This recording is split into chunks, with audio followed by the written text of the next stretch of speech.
qui me fait tenir et motiver, en fait, j'ai eu ma grand-mère, on va dire, il y a quelques temps, quand je lui ai parlé de la formation EPID. Et elle m'a fait promettre de ne pas la lâcher, de ne pas faire de bêtises. Et depuis un moment, il y a un moment, je voulais arrêter l'EPID. Et quand j'ai appris qu'elle allait mourir, du coup, je me suis dit, je vais y rester.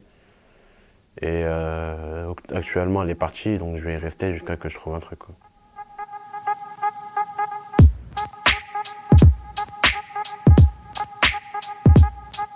Alors les PID, je les rejoins parce que de base, je voulais partir en tant que parachutiste chez les Marines. Et comme j'ai vu qu'il y avait une organisation militaire, ça m'a directement dit, va là-bas, ça pourrait peut-être t'aider pour ton projet pro.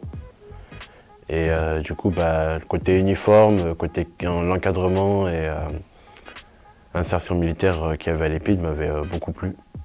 Et puis je suis resté et j'ai changé mon projet pro en tant qu'agent de sécurité.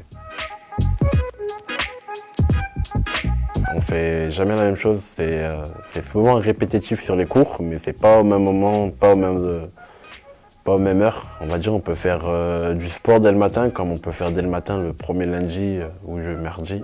On peut faire de l'EG ou donc enseignement général, informatique, sport, encadrement, cadre de vie. Et le dernier, c'est IP, insertion professionnelle.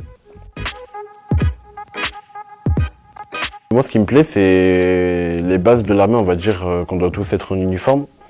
Il y a aussi l'internat qui me plaît énormément. L'organisation militaire aussi, c'est ce qui m'avait plu de base, parce que de base, je voulais aller dans l'armée.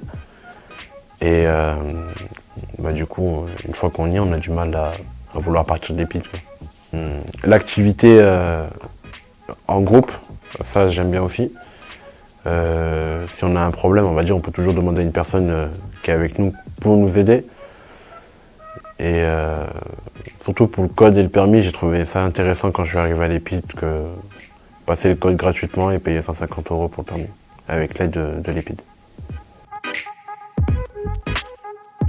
C'est agréable, on va dire, quand il y a une personne, donc une nouvelle section qui vient, on les accueille toujours à grand bras ouvert. On essaye aussi de leur parler, de savoir à peu près leur projet pro, l'âge, leur âge ou leur prénom.